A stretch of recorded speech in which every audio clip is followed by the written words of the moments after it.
9월 26일 새벽 기도의 말씀입니다. 오늘 본문은 역대하 9장 22절부터 31절입니다. 솔로몬 왕의 재산과 지혜가 천하의 모든 왕들보다 큰지라.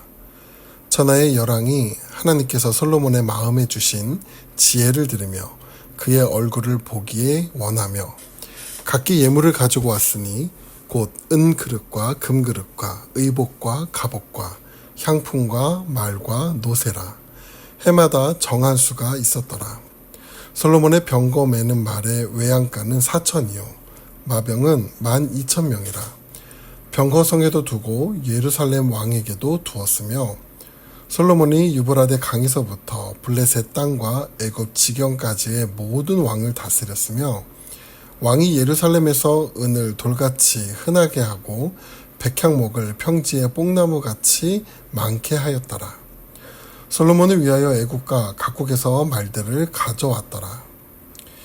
이외에 솔로몬의 시종 행적은 선지자 나단의 글과 실로 사람 아히야의 예언과 선견자 이도의 묵시책 곧 이도가 느밧의 아들 여로보암에 대하여 쓴 책에 기록되지 아니하였느냐.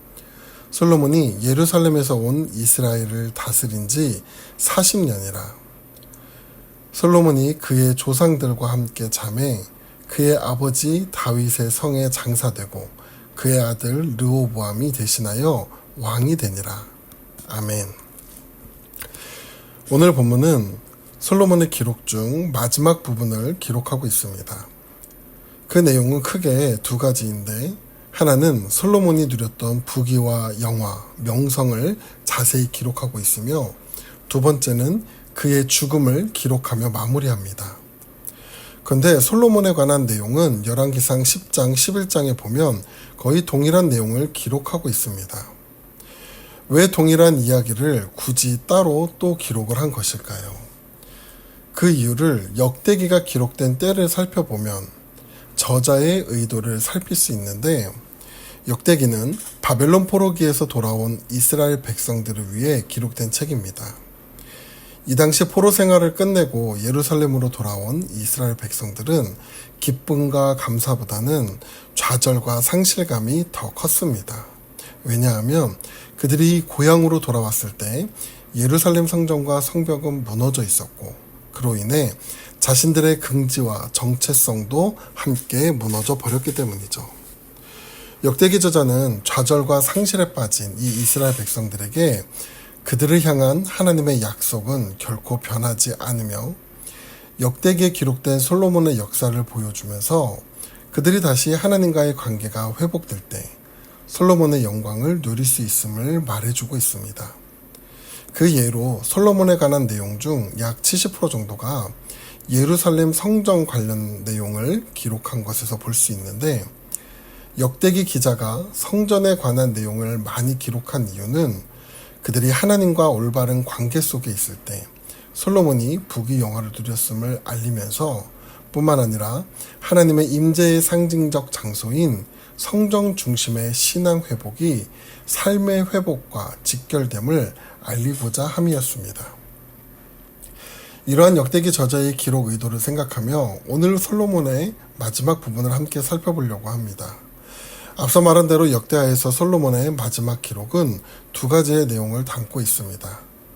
먼저 오늘 본문에 포함된 13절부터 28절까지의 내용을 보면 지혜뿐만 아니라 솔로몬이 누렸던 부귀, 영화와 명성을 기록하고 있습니다. 그 내용을 간단히 살펴보면 이렇습니다. 먼저 13절부터 21절을 보면 솔로몬이 누렸던 부귀 영화에 대해 말해주는데 여기 보면 세 가지 물품이 나옵니다. 첫 번째는 금방패, 둘째는 상아와 금으로 만든 왕의 보좌이며 세 번째는 금그릇입니다. 13절 이후부터 보면 해마다 걷어들인 세금의 양이 무려 금 666달란트, 약 23톤의 금이 들어왔다고 합니다. 뿐만 아니라 무역 관세로 인해 걷어들인 금과 은도 있었다고 하죠. 이렇게 넘치는 금으로 금 방패를 만들었는데 큰 방패는 200개, 작은 방패는 300개를 만들어 레바논 나무궁, 즉 자신의 왕궁에 두었다고 합니다. 사실 이 방패는 전쟁에서 사용하기 위한 목적이 아닌 솔로몬을 위한 의전용이었을 거로 봅니다. 이어 17절 이후를 보면 상하로 큰 보좌를 만들고 순금으로 입혔다고 하며 그 솔로몬의 보좌 모습에 대해 설명을 하는데, 이 보좌의 모습을 보면 당시 어떤 나라에서도 없었던 모습으로서 당시 솔로몬의 부귀 영화가 어느 정도인지를 보여주는 상징물이 되었다고 하죠.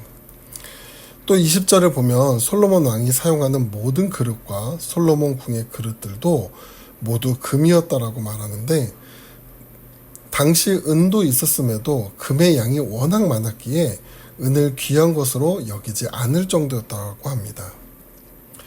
이어서 솔로몬의 명성과 위력에 대해 22절부터 28절까지 기록하는데, 여기 보면 세상의 모든 왕들은 하나님이 솔로몬의 마음에 주신 지혜를 듣고 싶어 그를 만나고 싶어 했는데, 해마다 금, 은, 그릇, 의복, 갑옷, 향품, 말, 노새를 곡물로 가져왔다고 합니다. 또한 솔로몬의 위력을 말해주는 부분은 그에게는 전차를 이끄는 말에 마구간이 4,000칸 있었고 마병은 12,000명을 두고 있었으며, 솔로몬의 통치 영역은 유브라데 강에서 블레셋 땅을 지나 애굽의 국경까지 이르고 그 지역 안의 모든 왕들을 다스렸다라고 합니다. 이렇게 역대기 기자는 솔로몬이 누렸던 부귀 영화 부분만 기록한 반면, 같은 내용이 담긴 열왕기상 10장 11장을 보면 솔로몬의 부귀 영화를 기록한 이후 그의 연약했던 모습까지 담고 있는데, 왕의 안정적 통치 기반을 목적으로 한 정략 결혼, 그리고 우상 숭배의 죄와 언약의 불순종으로 인한 징계받는 모습 등이 열왕기상에는 기록되어 있습니다. 열왕기사의 저자는 솔로몬이 온갖 부귀 영화에도 불구하고 범죄할 수밖에 없었던 인간의 죄성과 타락을 부각시키는 반면, 역대기 저자는 솔로몬이 누린 부귀 영화의 내용만 기록하면서 솔로몬이 하나님 앞에 올바른 마음을 가지고 성전을 건축한 후 누구도 누릴 수 없는 부귀 영화를 누렸던 모습을 보여주며, 포로 생활에서 돌아온 이스라엘 백성들이 성전 재건을 할 때 그들의 마음 가운데 분명한 목적과 그리고 용기와 확신을 주기 위한 의도였음을 살필 수 있습니다. 또한 역대기 저자는 본문 29절 이후에 솔로몬의 마지막 죽음 모습을 기록할 때 분명 그의 노년은 온갖 성적 타락과 종교적 부패, 하나님에 대한 불순종이 있었음에도 불구하고 뿐만 아니라 솔로몬의 범죄함으로 인한 징계로 에돔 사람 하닥과 르손의 반란, 그리고 여로보암의 반란에 대한 내용을 생략하면서 그의 마지막 죽음 가운데 그의 아들 르호보암으로 왕위가 순조롭게 계승된 것처럼 마무리가 됩니다. 솔로몬의 마지막을 이렇게 기록한 이유는 무엇일까요? 앞서 말한 대로 역대기의 독자는 포로에서 돌아온 이스라엘 백성들이었습니다. 그들은 예루살렘으로 돌아왔지만 황폐해져 버린 예루살렘의 모습을 보며 희망도 기대도 모두 무너져 있던 상황이었죠. 그런 상황 가운데 역대기 기자는 다윗과 솔로몬으로 이어지는 하나님의 언약은 계속해서 성취되고 있음을 강조하며, 비록 지금은 모든 것이 무너져 있지만 그 신실하신 하나님의 약속은 돌아온 이스라엘 백성에게도 이어진다는 사실을 그들에게 가르쳐 줌으로써 무너진 예루살렘을 재건할 수 있는 용기와 힘을 주고 있는 것입니다. 사랑하는 태국 한인교회 성도 여러분, 오늘 솔로몬의 부귀 영화의 모습을 통해 무엇을 기억해야 할까요? 그것은 솔로몬의 연약함에도 불구하고 하나님은 끝까지 그 약속을 지키시는 분임을 드러내며, 뿐만 아니라 하나님의 말씀대로 순종하며 따르는 자기 백성을 결코 버리거나 잊지 않으신다는 사실을 기억하시기 바랍니다. 우리는 하나님 앞에 스스로의 부족함과 연약함으로 낙심할 때가 많습니다. 그러나 하나님은 우리의 허물과 연약함을 먼저 꾸짖는 분이 아니라 우리에게 힘과 용기를 주시며 믿음으로 다시 설 수 있도록 은혜를 베푸시는 분임을 기억하시기 바랍니다. 오늘도 우리에게 힘과 용기를 주시는 하나님을 바라보며 믿음으로 서가는 하루 되시기를 바랍니다. 기도하겠습니다. 은혜가 풍성하신 하나님, 우리는 많은 죄와 허물, 믿음의 연약함을 가지고 살아가며 삶의 문제 가운데 두려워 떨고 낙심하고 좌절하며 살 때가 많습니다. 그러나 오늘 말씀을 통해 하나님은 우리에게 먼저 힘과 용기를 주시며 믿음의 소망을 가지고 일어서게 하시는 분임을 깨닫습니다. 오늘 우리의 각자의 삶 속에 하나님이 공급해 주시는 이 힘과 은혜로 살아가는 하루 될 수 있도록 인도하여 주시옵소서. 감사드리며 예수님의 이름으로 기도드립니다.